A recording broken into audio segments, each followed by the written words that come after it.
Welcome to the TLI workshop, Find Your Voice as a Leader. My name is Abhijit Joshi. I'm your host for tonight. Without further ado, let me introduce our moderator for tonight. She believes the best way to learn anything is through hands-on experience. 9 years ago, she started Toastmasters, simply as something to try out.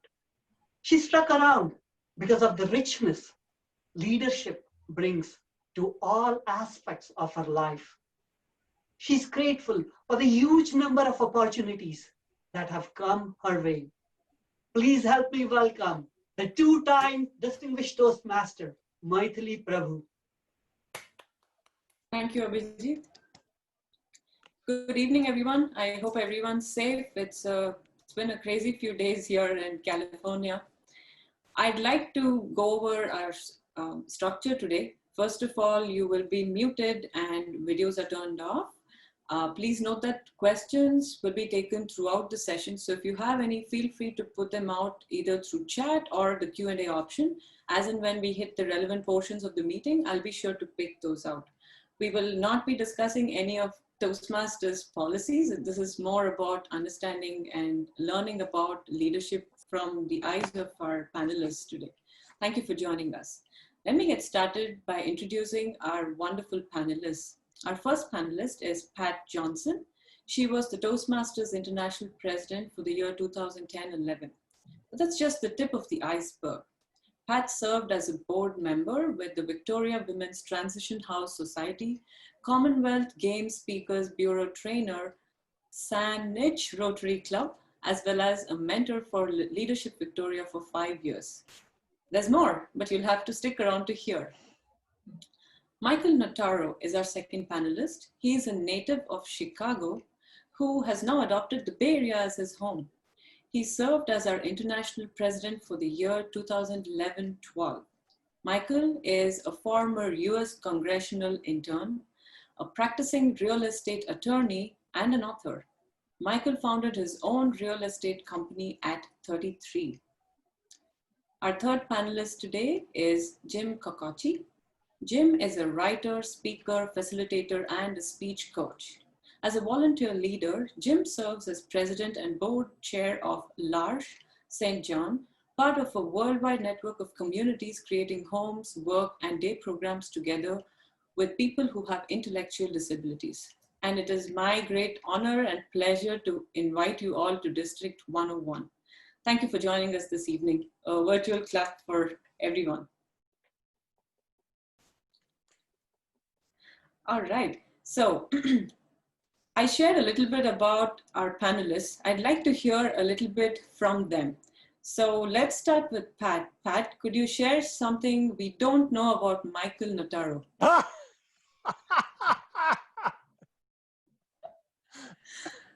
Well, careful, Pat. there is such a thing as payback. I get that, Michael. I would say one of the things that I know about Michael from being around him many years in district leadership as well as board and executive work is that Michael has a very brilliant mind, and I would say the ability to remember details that's mind-boggling.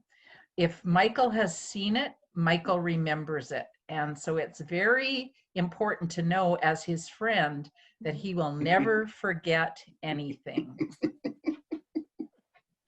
All right, I'll be careful this evening. Thanks for the heads up.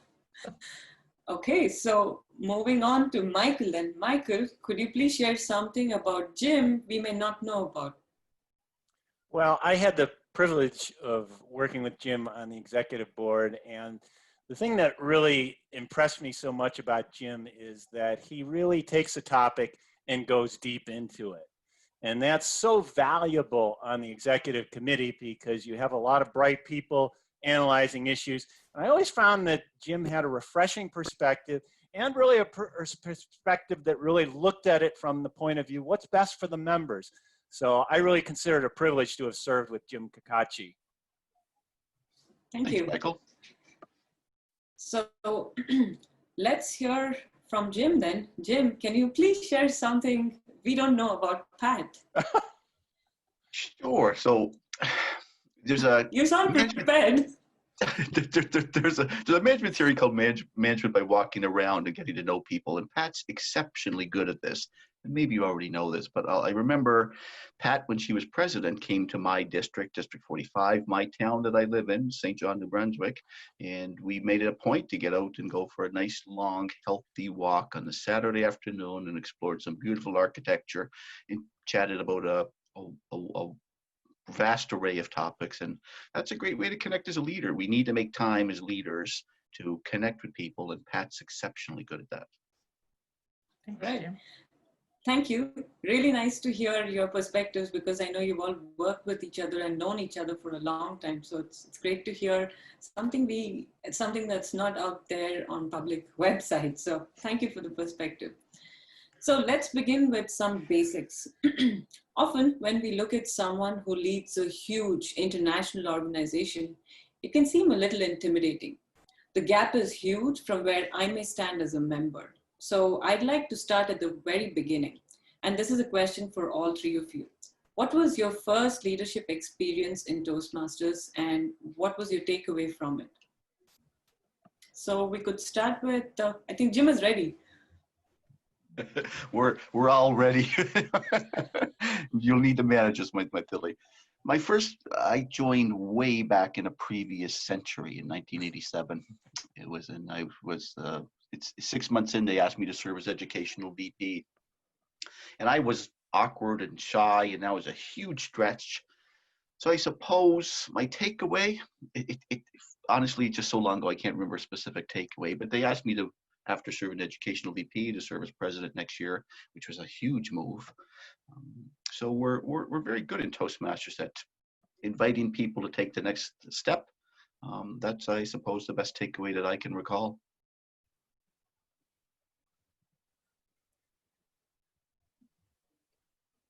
Pat, would you like to share? Well, there's many examples that pop into my mind, but I will share when I first joined my club, which was in rural northern Canada, and quite a small club. But I joined, and I was immediately embraced and asked to be the secretary of the club. One of the things I started doing right away was I created a column in our local newspaper, and I reported out the topics of our presentations each week, as well as what we were talking about in table topics, to create some local interest.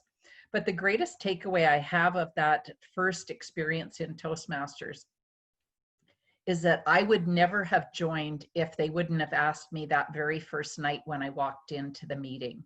They said, "We would love for you to join our club." Because at that time, I didn't know if I could afford it. I didn't know if they liked me. I didn't know if I was smart enough. I didn't know if I had enough education. I didn't know what the qualifications were. I didn't know what the magic password was. And so by them just asking me to join the club, I could relax and say yes or no. And I did say yes.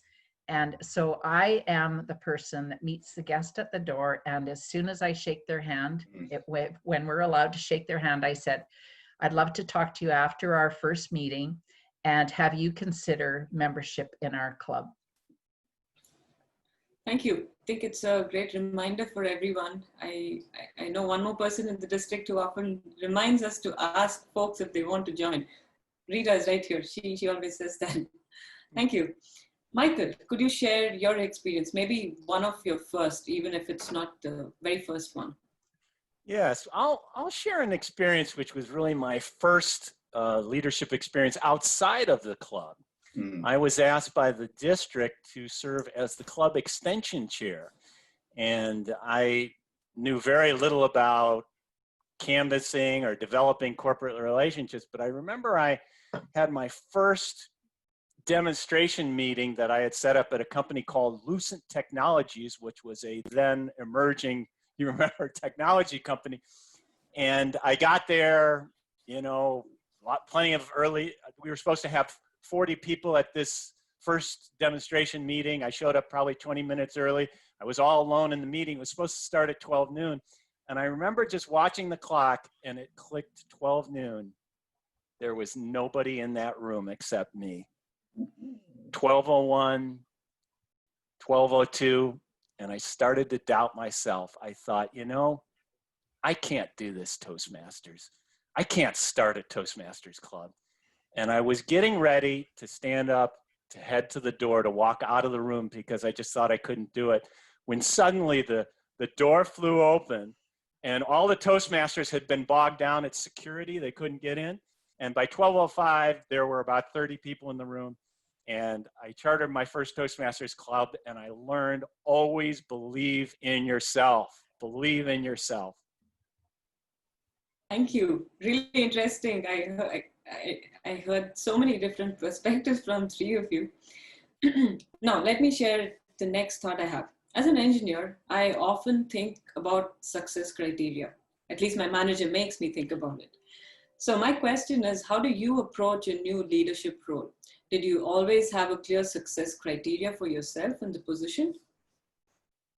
I'd like this question to go to Jim. Do I always have success criteria? Well, I'm gonna relate to outside of Toastmasters because I think it's important we consider that too. You know, we develop in Toastmasters, we serve Toastmasters, but we develop our skills so we can serve the broader world. So I'll think about my L'Arche experience as board chair. So I joke with folks here, L'Arche is 1/100th the size of Toastmasters in revenues, and it's 100 times the stress because it's so small.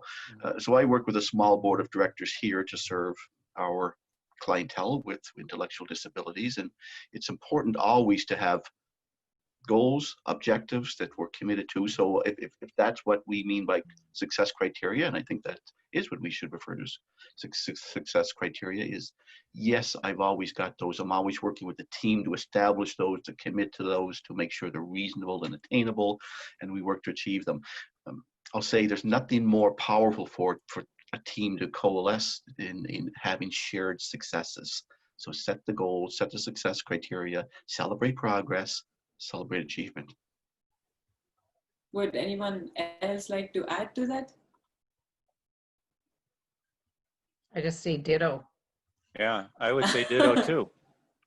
Okay.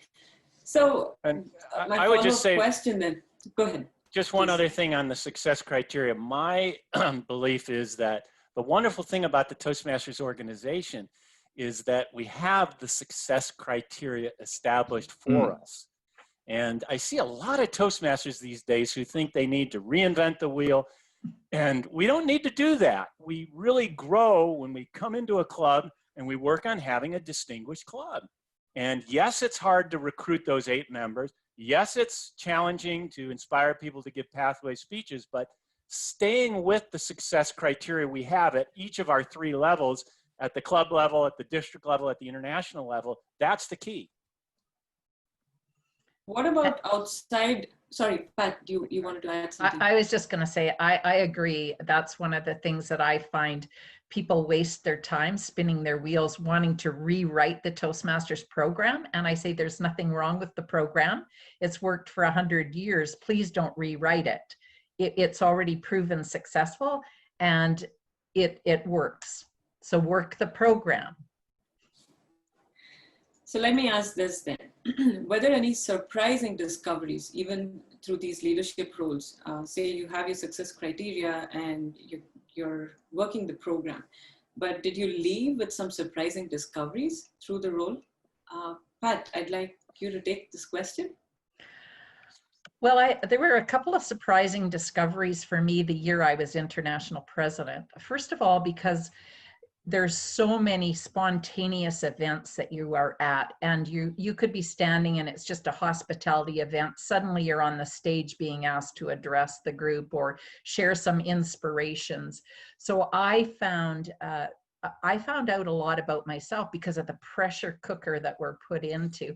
And it's really the furnace where we become we get purified to some degree and we find out who we are. So what I found out about myself was that I love to goof around. And so I started having a lot more fun on stage in front of people, and I got over myself, because I realized that people really didn't care that much about what I said and what I did. as long as I respected the office that I held. So that, yes, I was a role model, but people wanted to be able to relate to the president. They wanted the president to be a person that was like them. And so I started taking myself off of the perfection route and went, I'm just going to have a lot of fun. So I goofed around a lot. And I also found that I could be a lot more transparent than I thought I could be. And I just spoke my truth. And I was okay with people agreeing or disagreeing. And this is particularly developed through your board work, your executive work, where you sit and you have full debate and disclosure on issues. It's okay to have differing opinions. A mentor years ago told me, if everybody in the room agrees and is on the same page, there's a whole room full of redundant people. We don't need you. We need varying opinions to bring value to the debate and the discussion. And that's where we create value in the Toastmasters leadership path. So those are a couple of things I learned that were very surprising to me. But I felt like when I got up to say my farewell, to then relinquish the presidency over to Michael Notaro, I felt like a different woman than the woman that took control when Gary Schmidt handed me the baton. It sounds like the tagline should change to where diamonds are forged. Yes, yeah, a lot of that. That would be a good analogy. So Michael, here's a question for you. How and why did you decide to keep on taking different leadership roles? Because of course you've probably tried them all. So what was the motivation at each step? I'm crazy. My God, you crazy diamond. We're constantly, growing in Toastmasters from every single level. And the challenge is that most of our Toastmaster roles are one-year assignments until we get to the board of directors and it gets a little bit longer. The way I kind of handled it was to take it 1 year at a time. Each year, I serve in the particular role, area director, division director. I did the best I could for that particular year. And then at the end of the year, I would recalibrate, set my goals for the next year. I just found each year, if I took it in year-to-year increments, I didn't feel exhausted and overwhelmed because I knew it's going to be over in a year. But in the same sense, I could keep the energy going in my position for that full year. Thank you. I think that's a thought for many of our members because it's hard to envision, say, a 5-year term, right? But everything is short enough for you to enjoy and get something out of it, but long enough to make you work. So I really like the 1-year terms we have in place. All right, are there any questions at this time? Please feel free to use either chat or Q&A. I will continue with our panel discussion at this time.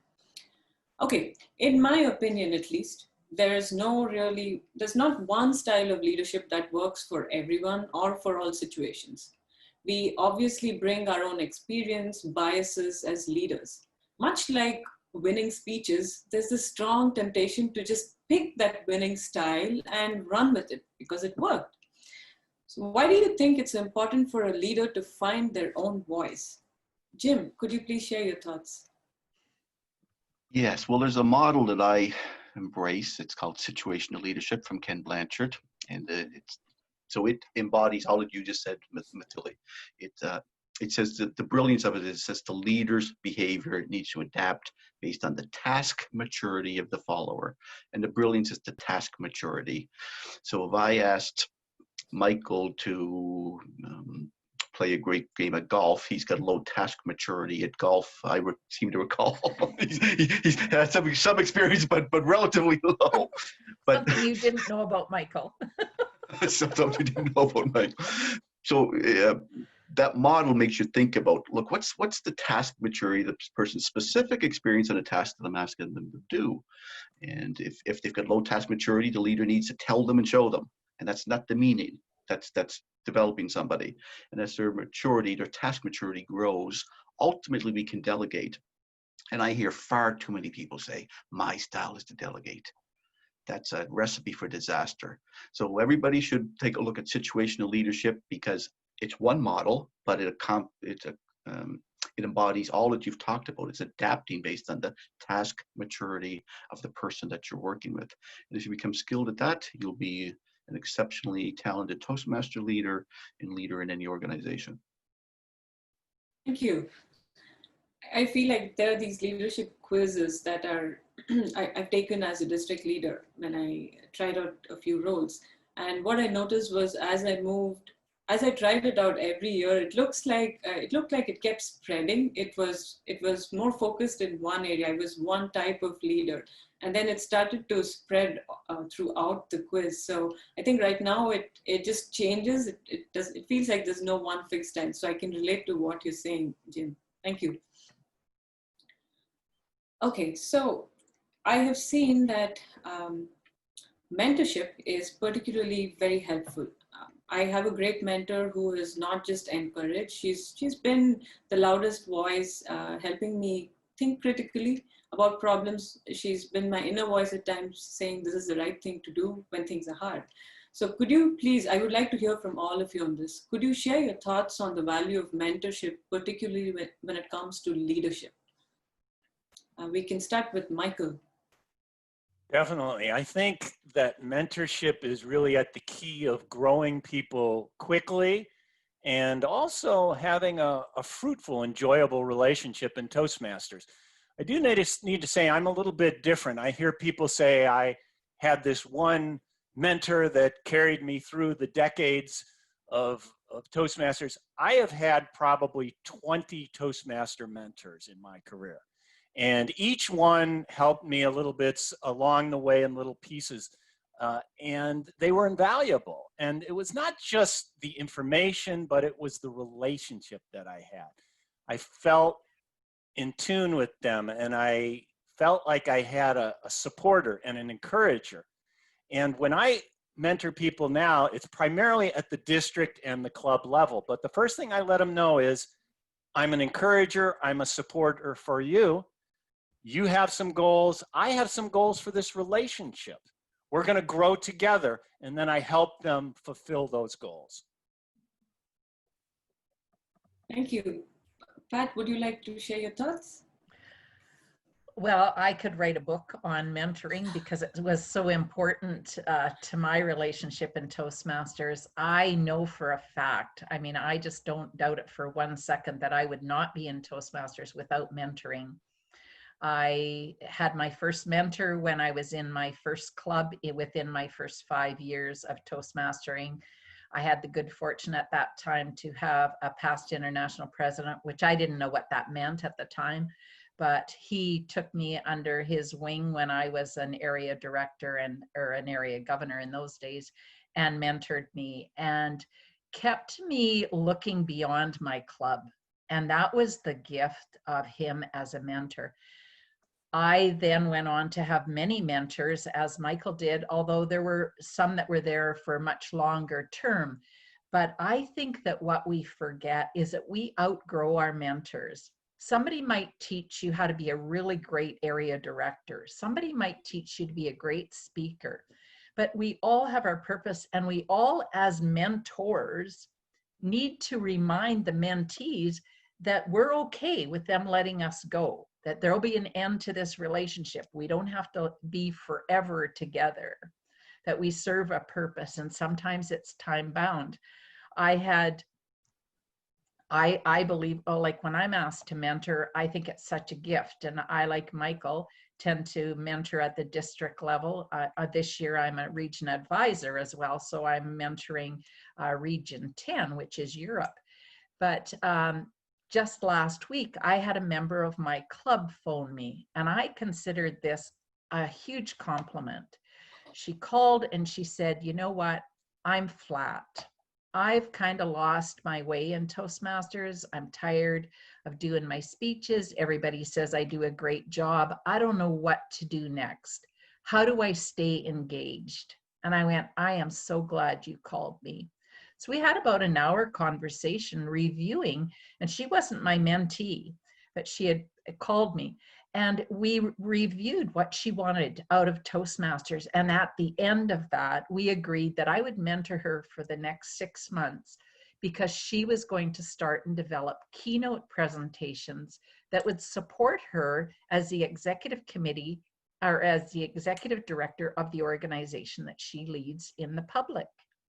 And she had got this skill of being able to quickly prepare speeches and do a good job. But I said, what if you took that to the next level? And so I consider that such an honor and a privilege that she would reach out because she was flat, that she was willing to re-engage, and then to end up saying, would you be my mentor for 6 months, was the best, because I know she'll be another 6 months in Toastmasters, bring more to her job and more to her life as a result of it. And I know there'll be gifts in it for me. So remember, you outgrow your mentors just as we outgrow our mentees. Sometimes we have to cut them loose. I met with some people I was mentoring this year and said, I think we're finished. I think it's time you found someone else, a fresh relationship. And away they went, happy that I set them free. Sometimes people don't come quickly forward and say, we're done. And so sometimes it's up to us as in that role to say, we need to visit our relationship. Does this still work? So yeah, mentoring vital to bring the members outside of the club and to introduce them to the whole world of Toastmasters. And that's the one thing I do as soon as I'm assigned. We have a strong mentoring program in my home club. And as soon as we're assigned a mentee, I take them for coffee and I talk to them about the world of Toastmasters, the breadth of Toastmasters and the depth of it, that there is a world out there in 143 countries. It's not just our club. So I'll finish there because I said I could write a book on this, but I'll let someone else talk for now. We look forward to the book. It's interesting that both Michael and you had some similar views about having different mentors, and that you should consider there's a life for a mentor-mentee relationship. That's not something people often talk about, so it's interesting to hear that. Jim, I'd like to continue with the same question, but add on a question from one of our listeners. In addition to the value of mentorship, could you also share your thoughts on how to develop mentorship with virtual tools rather than just face-to-face? Sure. I don't think the tools get in the way. The world we're living in now is the world we're living in. If you're in the same town and community, I guess there's different rules in different places with COVID, but people can meet and keep 6 feet distance and wear masks in places. So we can't use tools or as an excuse to seek out opportunities to grow. So I'm supportive of everything I heard from Pat and Michael. And I'd additionally say, building on Pat's point, the best reason for a relationship mentee protege to end is when goals are complete. And that's when someone wants me to mentor them. That's what I ask. Like, what do you want from a relationship with me as a mentor? What are you working to achieve? And mentors ask lots of questions. Can probably be pretty annoying if you're not if you haven't worked through some of the thought process. But we want to know, what do you want to achieve? Can we help you achieve what you want to achieve? And once that's done, unless there's a reason to re-engage, the relationship can continue in some manner, but the formal or informal mentee to protege relationship fades. There's no reason for it to further exist. I'd like to just add another thought here, is that sometimes I say no when I'm asked to mentor, because I'm not the best person to mentor them. If they want to do something that I have no interest in, or I have no passion for, or I feel like that's not where I can bring my commitment to, I say to them, I'm not the best person. I would like to recommend so-and-so, or I suggest that you look here for a mentor.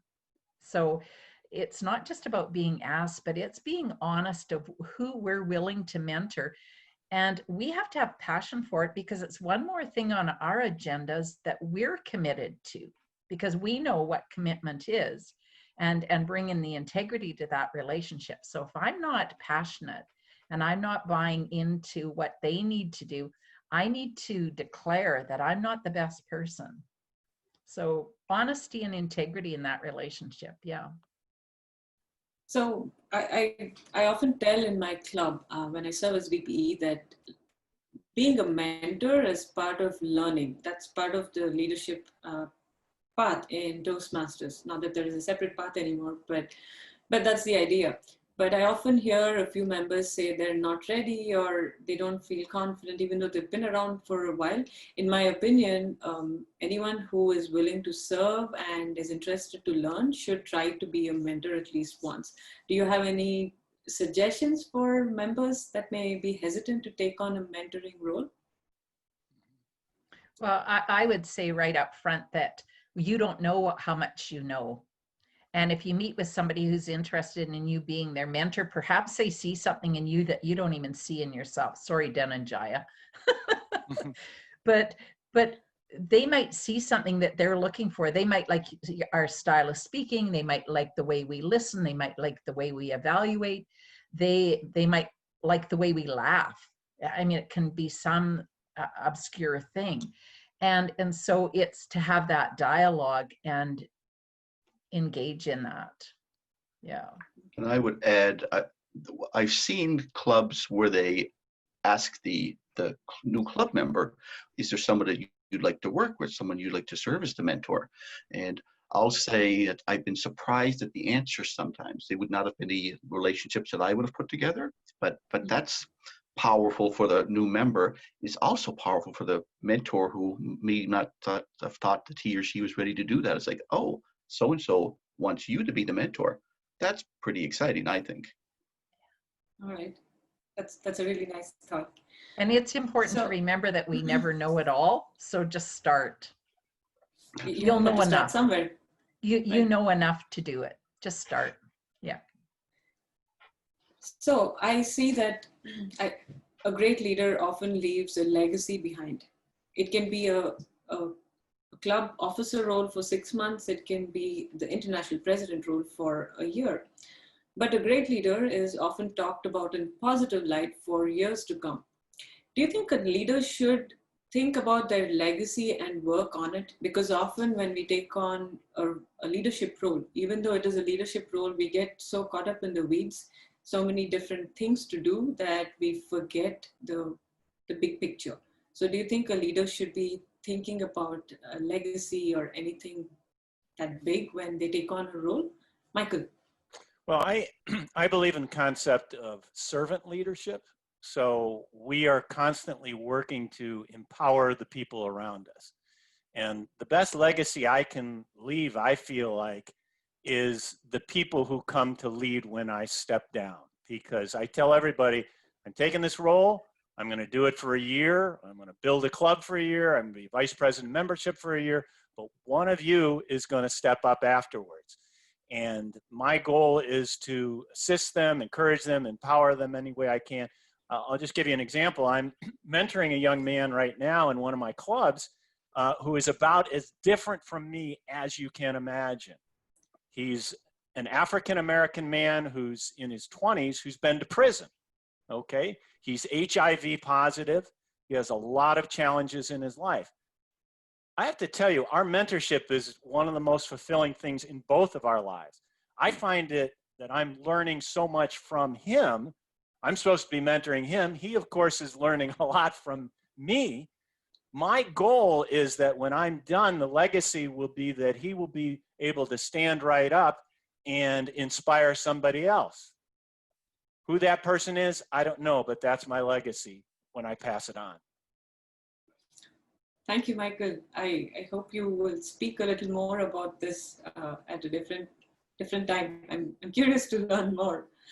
Pat or Jim, would you like to add something to this?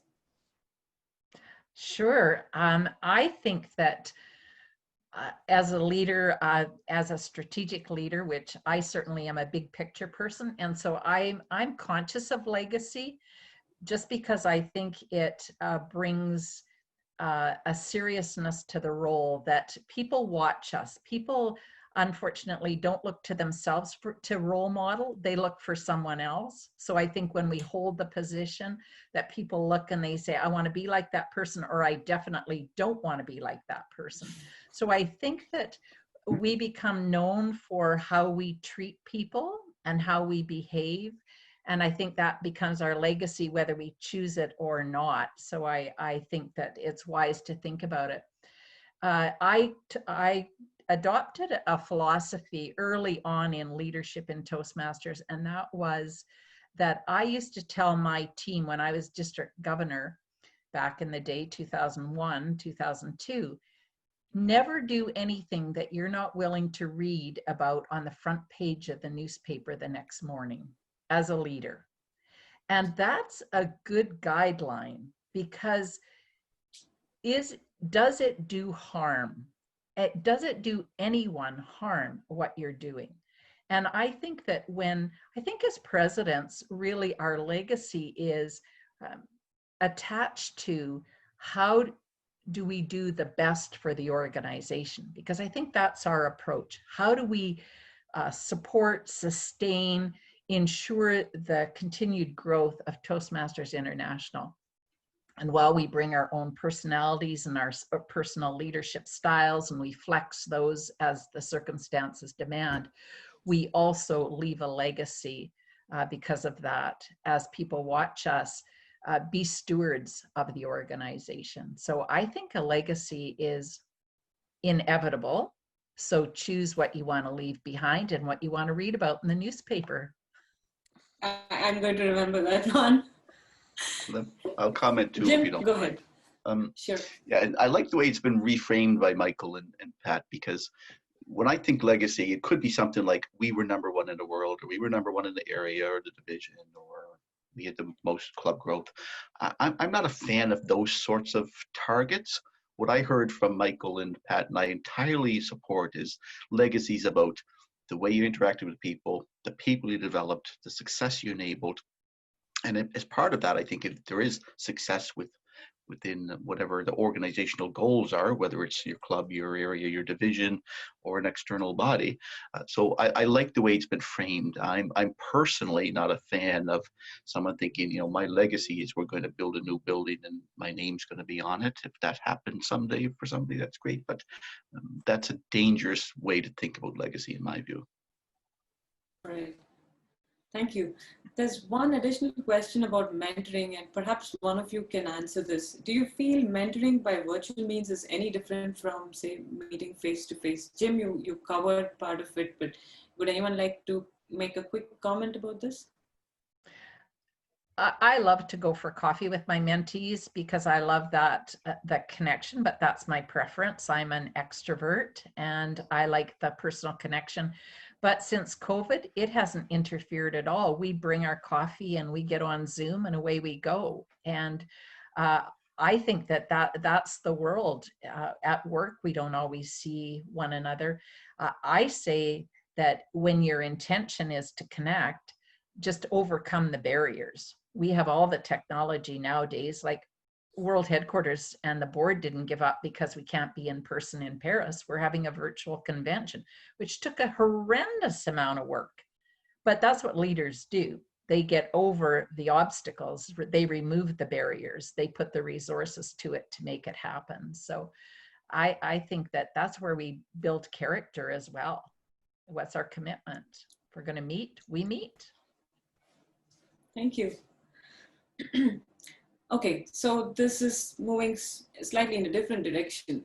Now, with a large worldwide organization, chances are people are alike in many ways, but you also learn quickly that people are very different from each other. Now, could you share your thoughts on learning from differences? Michael, perhaps you can share your thoughts. Yeah, definitely. One of the greatest strengths of Toastmasters is that we become comfortable in our own clubs, our own districts with doing things a certain way.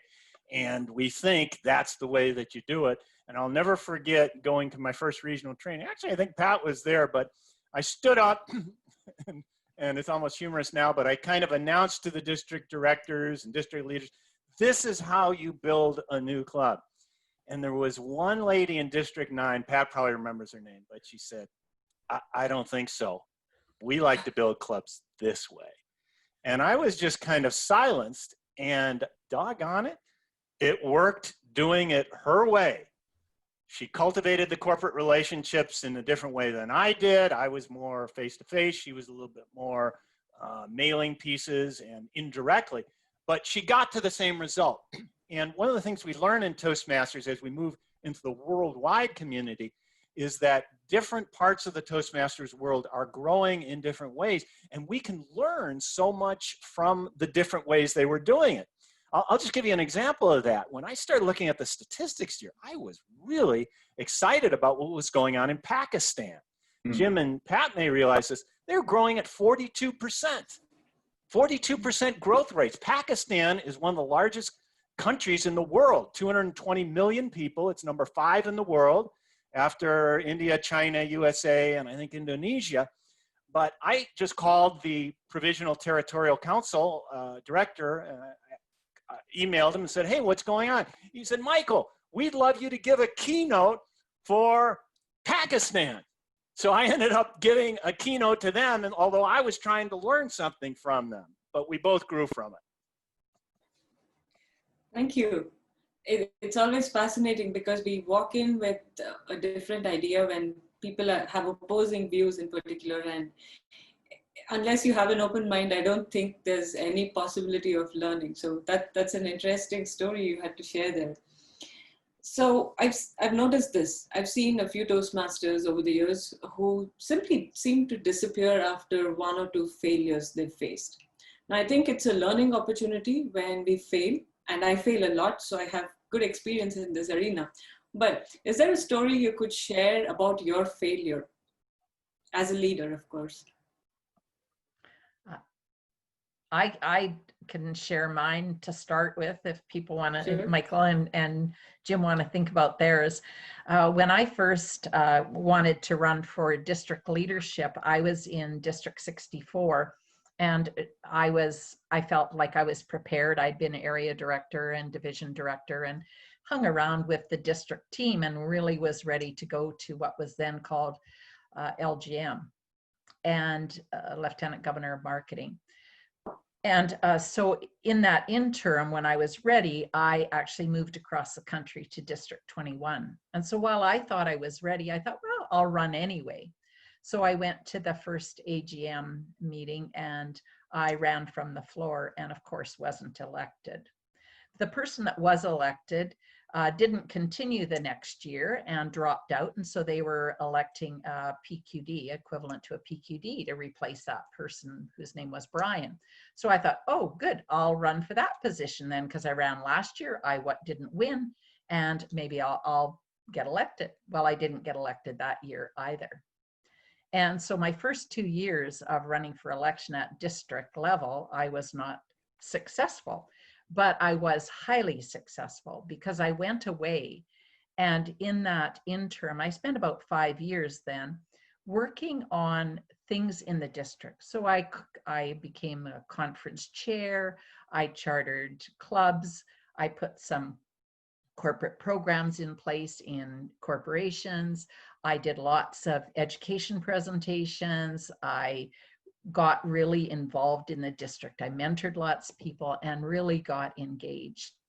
And in that process, I also competed in some speech contests, won the district evaluation contest. And then my friend called me and said, I need an LGM because my LGM just had to quit. This was 2 weeks after the elections because their mother was ill in Montreal and they had to move across the country. And she said, I want you to be my LGM. And I said, no, because I ran twice for election and the district didn't want me and I will not take a handout. And she said, but you're ready for LGM. And I said, I'll make you a promise. I will get a campaign manager. I will run for election this next year and I will get elected. And so I did get a campaign manager and I campaigned just like an international election for my district LGM position. But the greatest learning for me in this whole thing was that in that interim, I started to believe that I was a worthy candidate, that I was capable of doing the LGM role or the club growth director role. And that was the big difference, that I believed in me. And as soon as I believed in me as a leader, so did the organization. And I won by a landslide in that election. And so I was elected and went on and didn't lose an election after that, went through international director and on to the executive committee without losing.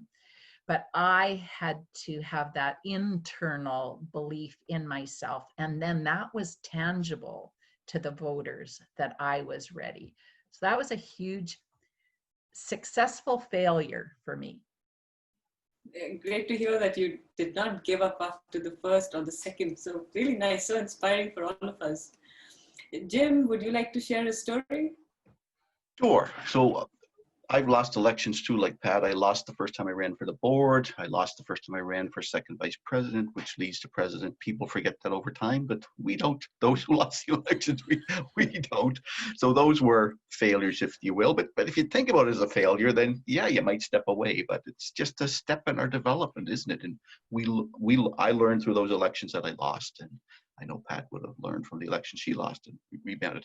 But I want to touch on briefly on a near failure outside of Toastmasters. And I related to the situational leadership model I mentioned before.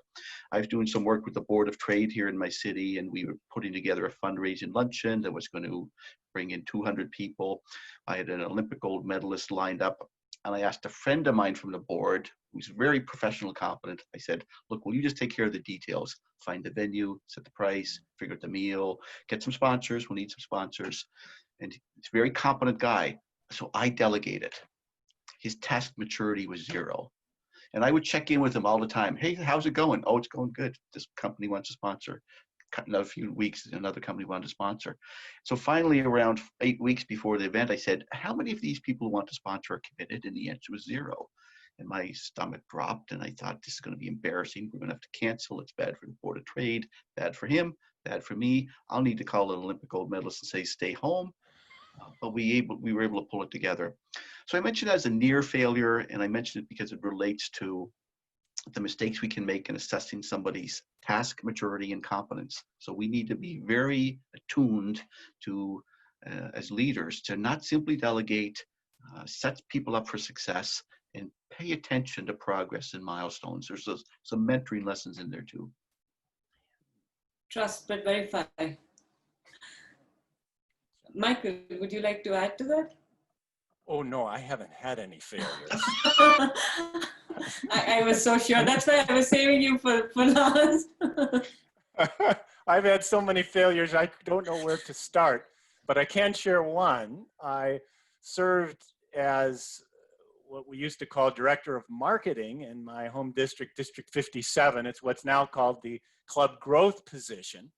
And I came into this as some success in the club building realm. I mentioned I was club extension chair for my district. I was very successful doing that. So when I got into the number 3 position in the district, I expected to be very successful, and the team expected me to be successful to lift up the entire district.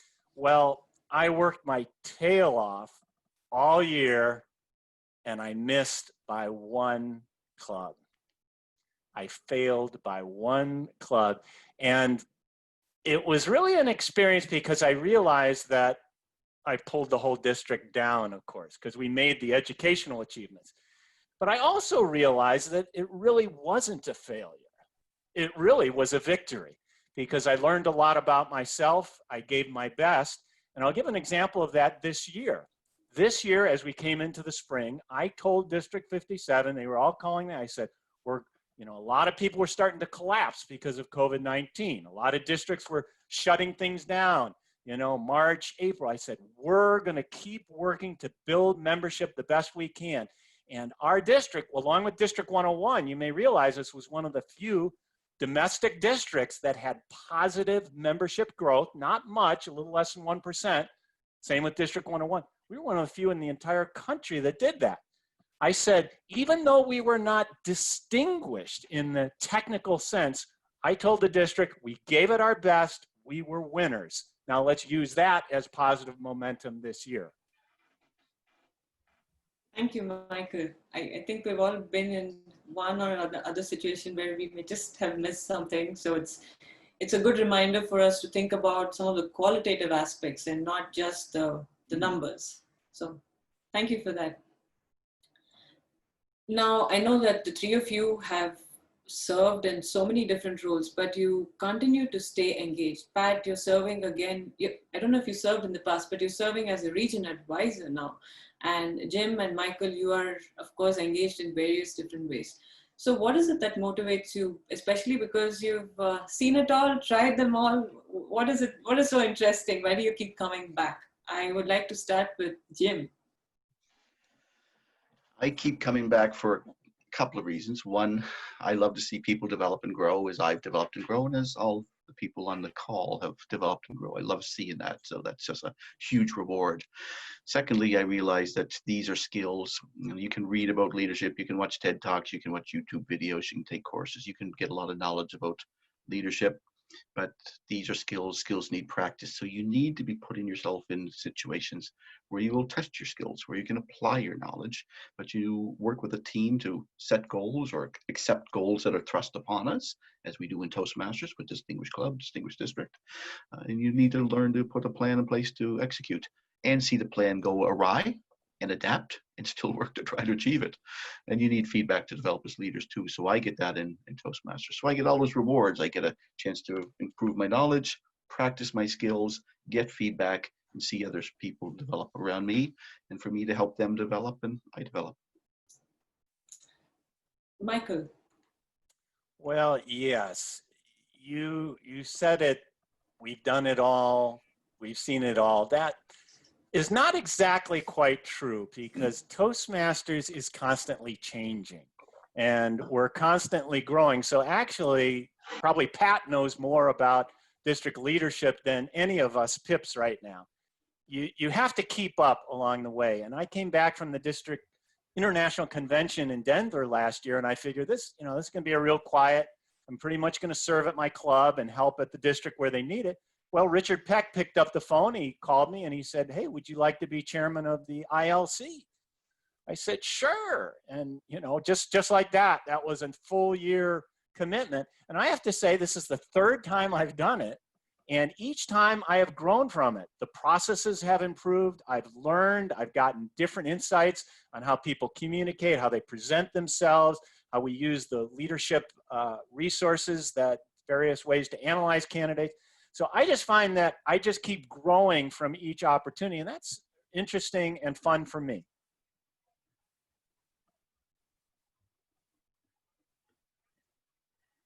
Oh, thank you, Michael. Pat, I'd like to hear your thoughts. Well, I'm an experiential learner, so I learn by doing. And when I realized that the first year of Region Advisor was when I was international president in 2010-11, so this is the 10th anniversary, I thought, oh, this is a role that I haven't had before. And as Michael referenced, you really get away from all the details and the minutiae and the operational levels of the district. So I have my mind blowing on a daily basis as my district leaders discuss budgets and reallocations and clawbacks and special exemptions and on and on and on. I'm going, oh my gosh, what have I done? But I'm learning so much at the district level again, which I find so fascinating. And I feel that it keeps me engaged and fresh and new and seeing things with new eyes when I take on roles that I've not done before. I love watching the district officers mature, come together as teams, all of that. So that's why I put my hand up this year. And of course, we have a very competitive process for a region advisor. And just to go through filling out an application, going through 2 very rigorous interviews, just as rigorous as ILC to get to be an international director candidate. It's very similar for region advisor, although it's totally different roles, but very rigorous. And I remember when I was in Mexico at the time, and Richard Peck called me, and as president-elect, he said, I'd like to offer you the position of region advisor for Region 10, which is Europe. And I screamed, I jumped up and screamed when he said it. I was so excited that they had chosen me. And some of my friends said, like, this is an obvious. And I said, there's no obvious in Toastmasters. We have to present our skills, our abilities, what we bring to it, and come up and show up to learn and grow. And so I just find I'm in Toastmasters because it's a learning organization, and I'm a student. I'm here to learn. And this year I got my hands full. I got a tough class, and Region 10 are tough teachers, and I'm loving it. Great, really nice to hear that. Maybe some of our attendees will consider applying for these positions, ones you've talked about today. So we have just 4 minutes left. At this time, I would like to hear very briefly from each of you some closing thoughts. Let me start with Jim. Could you share, if there was one takeaway for our attendees today, what would that be? Well, I'll repeat back. I'll repeat what I said about realize that if you want to be a strong communicator or leader, if you want to be good at anything, recognize you need some knowledge. But these are skills. Skills need practice, and you need feedback if you're going to improve your skills. So there's lots of places you can acquire knowledge, lots of places you can practice skills, lots of places you can get feedback from mentors, coaches, etc. But I'm very proud that in Toastmasters we bundle all those things together. It's one of the reasons I stay. It's one of the reasons I think everyone on this call should stay a member for Toastmasters for a long time. It's a great learning organization, as Pat said. So but it is a participation game. So look for an opportunity to stretch your skills, and you will develop your skills. Thank you. Michael, could you share your closing thought for the session? I think I'll come back to the concept of believing in yourself, which we talked about. We're in a time when a lot of people are discouraged during the pandemic, we're quarantined, we're not doing the things we normally do. And I know there are a lot of people watching this that may kind of wonder, can I do it? And I just want to tell you, there is a place in Toastmasters for you. This is an inclusive organization. We have every imaginable race, ethnicity, socioeconomic group. This is a place where you can grow and become successful. And as Pat said so well, it's experiential leadership development. I feel like Pat, Jim, and I, we each got a PhD in international practical leadership. And that's what it is. And the wonder of this program is that it works a little bit different for each and every person, because it brings us through a personal growth process that leaves us in a stronger, more confident kind of a place. And that confidence spills over into everything we do in life. And I'm just amazed, as an attorney, I will get into a group of attorneys and they will start pointing at me to do things. And I'm like, I'm just an ordinary guy. You have these skills. And so I would say to our members, believe in yourself, keep going, work this program. It will do miraculous things for you. Thank you, Michael. I would say, as my final thought, to remember that when you take on a role in Toastmasters, you don't know how to do it. You're taking it on to learn how. We know how to be international president at the end of our year. When we were elected, we didn't know how to do that role. And the other thought is, reach out to those people that haven't done a role that you see potential in. Tap them on the shoulder. Ask them to be an area director. Ask them to step forward as a division director. Ask them to be the administrative manager for the district. I would not have been in leadership if my district governor at that time wouldn't have called me and said, Pat, I need you to be an area governor. And I said, okay, Lena, what do I have to do? So don't be afraid. So often we default to those who've already done it because they know what to do. Find the students that are keen and want to learn how to do it and mentor them and allow them build the succession of leaders in our districts by finding those stars, being their support and encouraging them so they in turn, like Michael says, start to believe in themselves. That's our responsibility. That needs to be our legacy. Thank you so much. I have so many takeaways from today's session. First off, I'm going to embrace failures a lot more, find myself a mentor or maybe 20, and I'll remember this one. Don't do anything as a leader you don't want featured on the front page news. Thank you for joining today. We really appreciate your time, and I'm grateful there's shelter in place, because we wouldn't have thought to have an online session and bring you all together. So that's a blessing in disguise. I'm really grateful for your time, and we hope to see you again in future. Thank you. Abhijit, back to you. Thank you, Maithili. This event would not have been possible without the contribution of the event manager, Maithili Prabhu, Ines Benshek, the PR manager, the tech gurus, Cedric De Brito, Ashish Kuttagadu.